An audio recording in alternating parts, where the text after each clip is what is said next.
समरपुर नाम के गांव में मोहन अपनी पत्नी गायत्री के साथ रहता था। गांव में उसका अपना एक सब्जियों का खेत था। वो अपने खेत में उगी सब्जियों को ठेकेदारों को बेचकर अपने घर का खर्चा चलाया करता था। इस बार फसल बहुत अच्छी हुई है। इस बार सारी फसल को मैं खुद बाजार में जाकर बेचूंगा।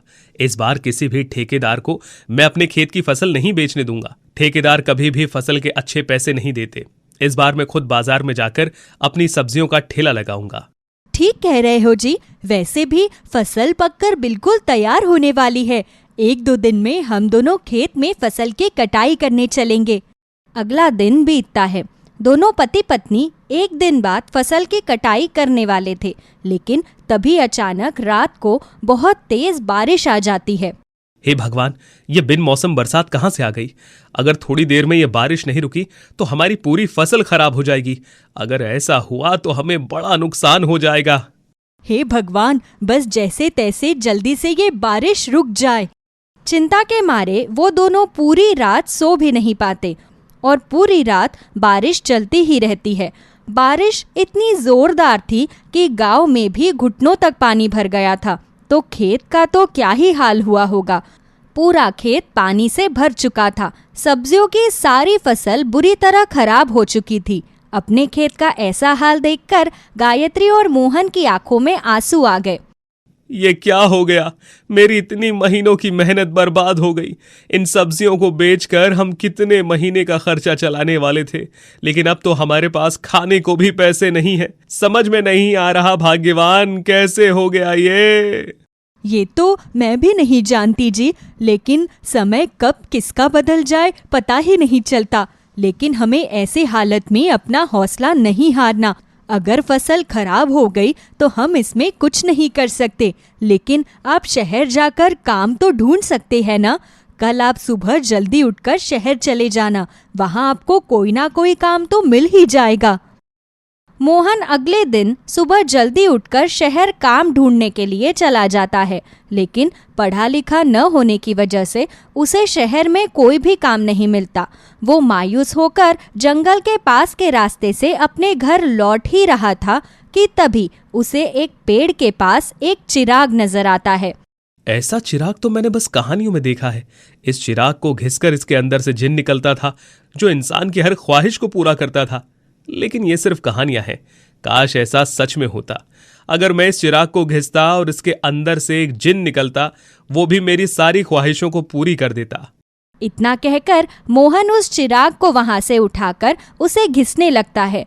तभी वहां पर एक बहुत तेज रोशनी होती है और मोहन की आंखों के सामने ठीक कहानियों जैसा ही एक जिन प्रकट हो जाता है। जिन? ये क्या हो रहा है? मुझे तो लगता है मुझे दिन में भी सपने दिखने लगे हैं। मेरे सामने सचमुच का जिन कैसे आ सकता है? अभी तुमने ही तो मुझे यहां पर बुलाया। बताओ, तुम्हें मुझसे क्या चाहिए? अगर मैं तुमसे कुछ भी मांगूंगा तो क्या तुम सचमुच में मुझे वो दे दोगे? हाँ, दे दूंगा, लेकिन मेरा इस दुनिया में समय अंतराल पूरा होने वाला है, इसलिए मेरा किया जादू ज्यादा समय तक नहीं चल पाएगा। लेकिन मेरे पास एक जादुई करेला है जिसकी आयु इस दुनिया में बहुत लंबी है। तुम उसे अपने साथ ले जाओ। तुम उससे जो भी मांगोगे वो तुम्हें सब कुछ देगा। इतना कहकर वो जिन मोहन को एक जादुई करेला देता है। मोहन उस जादुई करेले को अपने घर ले आता है।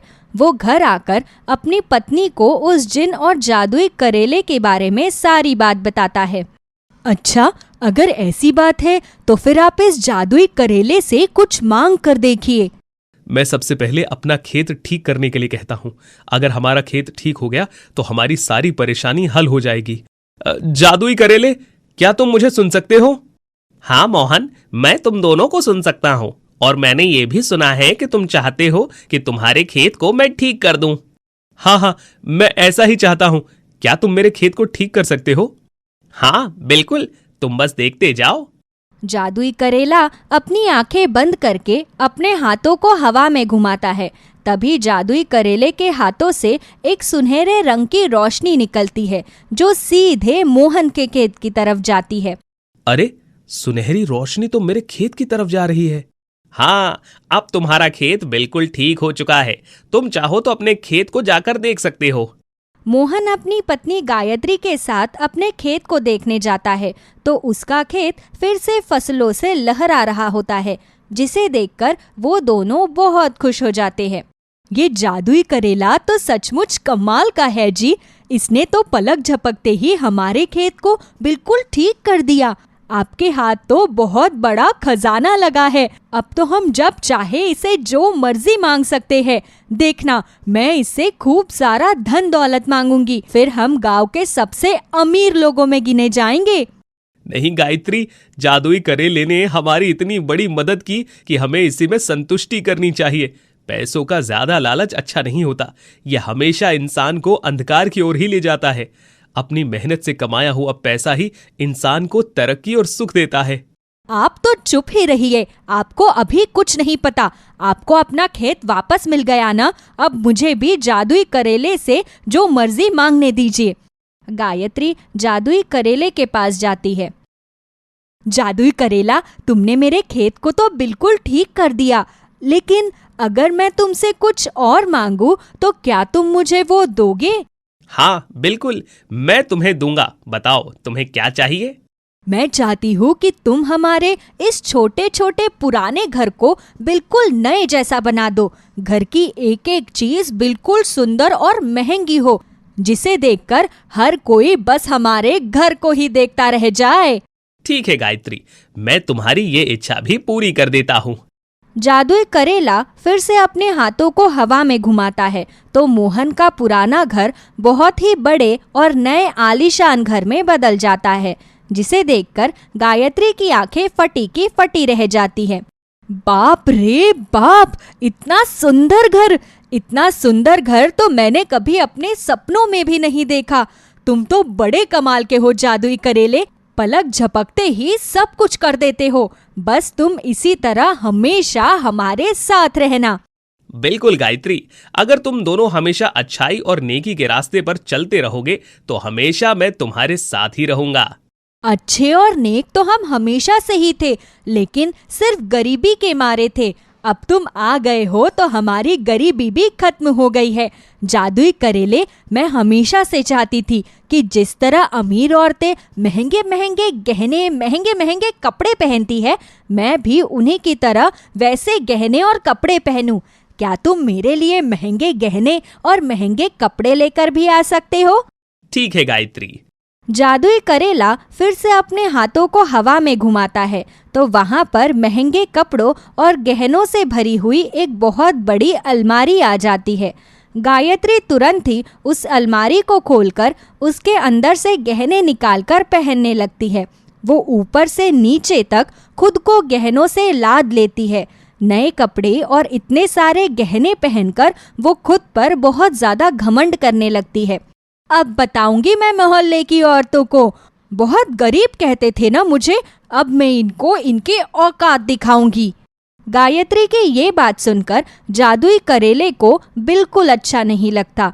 वो अच्छी तरह समझ जाता है कि अचानक से इतनी सारी धन दौलत आने पर गायत्री के अंदर अहंकार आ गया है।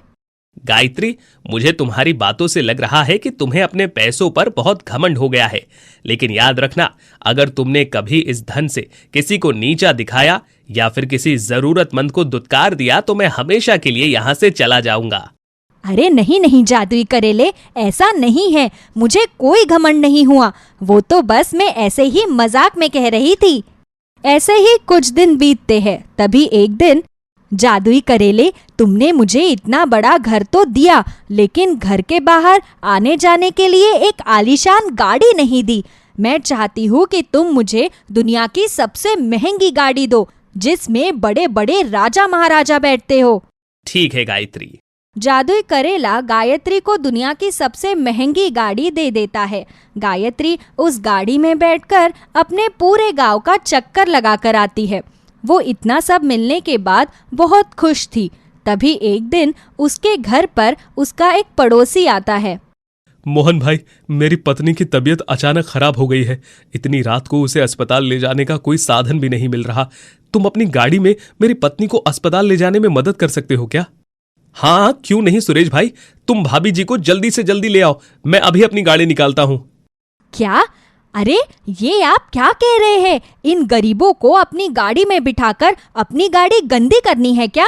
कोई जरूरत नहीं है इन्हें अपनी गाड़ी में बैठाने की। ये तुम क्या कह रही हो गायत्री? बोलने से पहले कम से कम कुछ तो सोचो कि तुम क्या कह रही हो। ये हमारे पड़ोसी हैं और इंसान का सबसे पहला सगा उसका पड़ोसी ही होता है। अगर एक पड़ोसी ही पड़ोसी के काम नहीं आएगा तो और कौन आएगा? वो सब मैं कुछ नहीं जानती, लेकिन मैं इन लोगों को अपनी गाड़ी में नहीं बैठने दूंगी। जादुई करेले को गायत्री की इस बात पर बहुत गुस्सा आता है। वो खुद को रोक नहीं पाता। बस बहुत हो गया गायत्री। मैंने तुम्हें ये धन दौलत इसलिए नहीं दी थी कि तुम बाकी लोगों के साथ इस तरह व्यवहार करो। तुम इस धन दौलत के लायक ही नहीं हो। मैंने तुमसे कहा था कि अगर नेकी के रास्ते पर चलोगी तभी मैं तुम्हारे साथ रहूंगा, वरना मैं यहां से चला जाऊंगा। लेकिन तुमने मेरी बात नहीं सुनी, इसीलिए मैं यहां से ये सब कुछ लेकर जा रहा हूं। सुरेश, मैं तुम्हें एक नई गाड़ी देता हूं। तुम उसी गाड़ी में अपनी पत्नी को अस्पताल लेकर जाओ। नहीं जादुई करेले, तुम ऐसा मत करो। मुझसे बहुत बड़ी गलती हो गई है, मुझे माफ कर दो। मैं आज के बाद फिर कभी ऐसा नहीं करूंगी। गायत्री जादुई करेले के सामने बहुत गिड़गिड़ाती है, लेकिन जादुई करेला उसके व्यवहार की वजह से सब कुछ लेकर वहां से चला जाता है। अपने लालच और अहंकार की वजह से गायत्री अपनी सारी धन दौलत खो बैठती है, जिसके बाद उसके पास पछतावे के सिवा और कुछ भी नहीं बचता। सीमापुर गांव में प्रीत नाम की एक लड़की अपने भाई सूरज और भाभी काजल के साथ रहती थी। प्रीत बाग से मीठे मीठे अमरूद तोड़कर बाजार में बेचा करती थी। अमरूद ले लो, अमरूद, ताजे ताजे मीठे मीठे प्रीत के मशहूर अमरूद ले लो। आओ भाइयों आओ, अरे जरा चक्कर तो देखो, अरे जरा खा कर तो देखो। बार बार आओगे प्रीत के पास। अमरूद ले लो, अमरूद, ताजे ताजे मीठे मीठे प्रीत के मशहूर अमरूद ले लो। ऐसे ही शाम को प्रीत अमरूद बेचकर घर आती है और सारे पैसे अपने भाभी को देते हुए कहती है, भाभी ये रही मेरी आज की कमाई, 500 रुपए। क्या बस 500 रुपए? इतनी कम कमाई क्यों हुई है? अगर तुम ऐसे ही रोज इतने कम पैसे लेकर आओगी तो घर का खर्च कैसे चलेगा? भाभी दरअसल बात ये है कि आज बाग में मुझे बहुत कम अमरूद मिले थे, इसलिए बाजार खत्म होने से पहले ही अमरूद खत्म हो गए, इसलिए आज मेरी आमदनी 500 ही हुई है। क्या प्रीत, लापरवाही की हद होती है। अगर ऐसे ही काम करेगी तो कैसे चलेगा? तुझे तो पता है ना कि हम कितने गरीब हैं। ऊपर से तेरी ये लापरवाही खत्म होने का नाम ही नहीं लेती। मैं कुछ नहीं जानती, मुझे दिन के 1500 रुपए चाहिए तो मतलब चाहिए। तू कैसे भी कल बाग से खूब सारे अमरूद तोड़कर लाना। प्रीत की भाभी बहुत ही लालची किस्म की औरत थी। वो रोज प्रीत को ज्यादा पैसे कमाने पर जोर डालती थी। ऐसे ही अगले दिन प्रीत बाग में अमरूद ढूंढने जाती है। प्रीत देखती है कि बाग में एक लाल अमरूद है। ये अमरूद प्रीत को अपनी ओर खींच रहा था। जैसे ही प्रीत उस अमरूद को तोड़ने जाती है, तभी प्रीत को अमरूद से आवाज आती है, अरे अरे रुक जाओ, मुझे मत तोड़ो। मैं कोई आम अमरूद नहीं हूँ, बल्कि मैं एक श्रापित अमरूद हूँ। तभी लाल अमरूद प्रीत से कहती है, क्या कहा तुमने? श्रापित हो तुम? लेकिन तुम्हें किसने श्राप दिया? दरअसल मैं एक जादूगरनी हूँ। मुझे एक ऋषि मुनि ने मेरी एक गलती के कारण मुझे अमरूद बनने का श्राप दे दिया था, और मैं श्राप मुक्त तब होंगी जब मैं किसी गरीब की मदद कर पाऊँ, और मुझे लगता है कि मुझे तुम्हारी मदद करनी चाहिए। मैं बहुत गरीब हूँ। दिन रात मेहनत करने के बावजूद मुझे पेट भर के खाना भी नहीं मिलता। क्या तुम मुझे अपनी जादुई शक्तियों से खूब सारा खाना दे सकती हो, ताकि मैं अपना और अपने परिवार का पेट भर सकूं? हाँ हाँ, क्यों नहीं। मैं तुम्हारी सभी इच्छाओं को पूरा करूंगी, तब जाकर ही मैं श्राप मुक्त हो पाऊंगी। इसलिए अब से तुम्हें जब भी मेरी जरूरत पड़े, तुम मेरे पास आ जाना। प्रीत लाल अमरूद से अपने पूरे परिवार के लिए अच्छा अच्छा पकवान लेकर घर चली जाती है और घर आके अपनी भाभी को सारी बात बताती है। ये सुनने पर प्रीत की भाभी कहती है, क्या कहा तुमने? जादुई अमरूद? ये तो बहुत अच्छी बात है। अब तो हमें कोई भी काम करने की जरूरत नहीं है। जादुई अमरूद के जरिए ही हम अपनी सभी इच्छाओं को पूरा कर सकते हैं। नहीं नहीं भाभी, चाहे हमारे पास कितनी भी जादुई शक्तियाँ क्यों ना आ जाए, तब भी हमें मेहनत करना नहीं छोड़ना है। आप ये खाना खा लेना, भैया को भी खिला देना। ऐसे ही अगले दिन प्रीत फिर से उस जादुई लाल अमरूद के पास जाती है और उससे खूब सारे ताजे ताजे अमरूद ले लेती है और बाजार में बैठकर उनको बेचती है। आज प्रीत की अच्छी कमाई होती है और वो सारे पैसे ले जाकर अपनी भाभी को दे देती है। भाभी, ये लो, आज 2000 रुपए की कमाई हुई है। आज तो आप खुश है ना? अरे नहीं नहीं, इतने छोटे मोटे रकम से मैं खुश नहीं होने वाली। तुम मुझे जादुई लाल अमरूद के बारे में बता रही थी ना, तो तुम कल जादुई लाल अमरूद के पास जाना और उससे कहना कि वो हमारे छोटे से घर को एक बड़े से बंगले में बदल दे। नहीं नहीं भाभी, मैं ये नहीं बोल सकती। ठीक है, अगर तुम ये नहीं कर सकती तो कल से तुम्हें घर आने की जरूरत नहीं है और ना ही तुम्हें इस घर में खाना मिलेगा। भाभी, ऐसा मत करो मेरे साथ, मैं कहाँ जाऊंगी?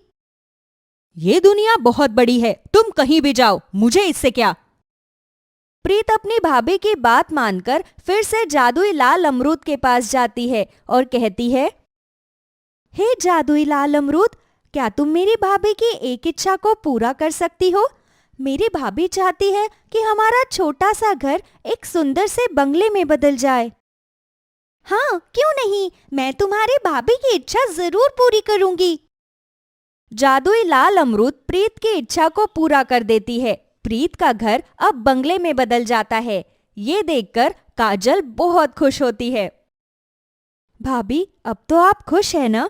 अब आपको मुझसे कोई शिकायत नहीं है ना? अरे प्रीत, तुमने मुझे थोड़ा सा ही खुश किया है। एक काम करो, कल तुम फिर से जादुई अमरूद के पास जाना और उससे कहना कि वो मुझे बहुत ही ज्यादा सुंदर और बहुत ही ज्यादा गोरी बना दे। मेरा रंग दिन प्रतिदिन काला होता जा रहा है और मुझे अपना ये रंग बिल्कुल पसंद नहीं आ रहा। क्या भाभी, इंसान गोरा हो या काला, क्या फर्क पड़ता है? अरे, तुम्हें जैसा कहा जाए वैसा ही किया करो। ज्यादा सवाल जवाब करने की कोशिश भी मत करो। अगले दिन प्रीत फिर से जादुई लाल अमरूद के पास जाती है और उससे अपनी भाभी की इच्छा बताती है। हे जादुई लाल अमरूद, क्या तुम मेरी भाभी को बहुत ही ज्यादा सुंदर और बहुत ही ज्यादा गोरी बना सकती हो? ठीक है प्रीत, मैं तुम्हारी भाभी को बहुत ही ज्यादा सुंदर और बहुत ही ज्यादा गोरी बना देती हूँ। ऐसे ही जादुई लाल अमरूद प्रीत की भाभी को बहुत ही ज्यादा सुंदर और बहुत ही ज्यादा गोरी बना देती है। ये देखकर काजल बहुत खुश होती है, लेकिन फिर भी काजल इससे भी पूरी तरह से संतुष्ट नहीं थी। जैसे ही प्रीत घर आती है, काजल प्रीत से कहती है, प्रीत, मैं अभी भी बिल्कुल भी संतुष्ट नहीं हूँ। तुम कैसे भी उस जादुई लाल अमरूद से कहो कि वो मुझे इस नगर की राजकुमारी बना दे और मेरे पास बहुत ही सारे पैसे हो। मेरे पास किसी भी चीज की कोई कमी ना हो, हर कोई मेरे आगे सर झुकाए। नहीं भाभी, मैं ये नहीं कर सकती। मैं देख रही हूँ कि धीरे धीरे आपकी इच्छा बढ़ती ही जा रही है। ऐसे तो आप कभी भी संतुष्ट नहीं होंगी। देख प्रीत, मुझसे जुबान लड़ाना और मुझसे बहस करना तेरे लिए बहुत ही ज्यादा महंगा पड़ सकता है। तुझे तो मालूम ही है कि मैं तेरी भाभी हूँ और मैं तुझे कितना मारूंगी, ये भी तुझे अच्छे से मालूम है ना? लेकिन भाभी, बार बार फिजूल की इच्छाओं को पूरा करने से क्या होगा? जितना जरूरत हो उतना ही बोलो। तू मेरी बात मानेगी या नहीं? अगर तूने मेरी बात नहीं मानी तो इस बार मैं तुझे कुछ नहीं करूंगी, बल्कि तेरे भैया को खाना देना ही बंद कर दूंगी। भगवान के लिए भाभी, मेरे भाई के साथ कुछ मत करना। ठीक है, मैं कल ही जादुई अमरूद के पास जाऊंगी और आपकी यही इच्छा को पूरी करवाने की कोशिश करूंगी। ऐसे ही अगले दिन प्रीत फिर से जादुई लाल अमरूद के पास जाती है और कहती है, हे जादुई लाल अमरूद, क्या तुम मेरी भाभी की एक और इच्छा को पूरा कर सकती हो? मेरी भाभी को इस नगर की राजकुमारी बना दो। उनके पास किसी भी चीज की कोई कमी ना हो, उनके पास बहुत सारे पैसे हो और हर कोई उनके आगे सर झुकाए। प्रीत की बात सुनकर जादुई लाल अमरूद समझ जाती है कि प्रीत की भाभी बहुत लालची किस्म की औरत है। जादुई लाल अमरूद प्रीत की भाभी की ये इच्छा पूरी कर देती है।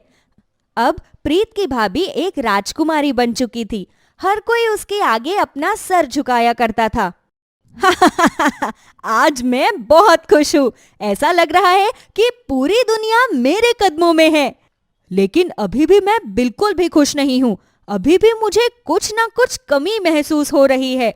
लेकिन अब मैं उस जादुई लाल अमरूद से अपनी कौन सी इच्छा पूरी करवाऊं? काजल अब इसी सोच में पड़ जाती है कि अब वो जादुई लाल अमरूद से अपनी कौन सी इच्छा पूरी करवाए। वो बहुत ही ज्यादा परेशान थी। तभी वहां पर प्रीत आती है और प्रीत अपने भाभी से कहती है, क्या हुआ भाभी, आप बहुत परेशान नजर आ रही हो, सब ठीक है ना? प्रीत, मुझे समझ में नहीं आ रहा कि अब मैं अपनी कौन सी इच्छा पूरी करवाऊं। वैसे ये जादुई लाल अमरूद बड़ा ही कमाल का है। ये तो हमारी सारी इच्छाओं को पूरा कर सकता है। भाभी, ज्यादा लालच करना बिल्कुल अच्छा नहीं होता। और वैसे भी उस जादुई लाल अमरूद ने हमारी बहुत मदद की है और उसने हमें जितना दिया है उतना बहुत है ना। ज्यादा पाने की इच्छा में जो कुछ भी हमारे पास है वो भी हमारे हाथ से चला जाता है। अरे तुम मुझे मत सिखाओ, तुमसे ज्यादा दुनिया देखी है मैंने। भगवान देता है तो छप्पर फाड़ के देता है और हम जैसे इंसानों को बिना कुछ सोचे समझे वो ले लेना चाहिए। प्रीत बिना कुछ कहे अपने कमरे में चली जाती है। ऐसे ही अगली सुबह काजल प्रीत से कहती है, प्रीत, एक काम करो, तुम मुझे अपने साथ उस जादुई लाल अमरूद के पास ले चलो। मैं वहां जाकर खुद अपनी इच्छा उस जादुई अमरूद से कहूंगी। प्रीत न चाहते हुए भी काजल को उस जादुई लाल अमरूद के पास ले जाती है। काजल जादुई लाल अमरूद से कहती है, हे जादुई लाल अमरूद, क्या तुम मेरी एक और इच्छा पूरी कर सकती हो? बोलो। क्या तुम मुझे अपनी सारी जादुई शक्तियां दे सकती हो? मुझे भी तुम्हारी तरह जादुई बनना है। मुझे तुम्हारी सारी शक्तियां चाहिए। ये सुनकर अमरूद समझ जाती है कि इस बार काजल को सबक सिखाना बहुत जरूरी है। ठीक है, अगर तुम चाहती हो कि तुम मेरी तरह जादुई बन जाओ तो ठीक है, मैं तुम्हारी इच्छा जरूर पूरी करूंगी।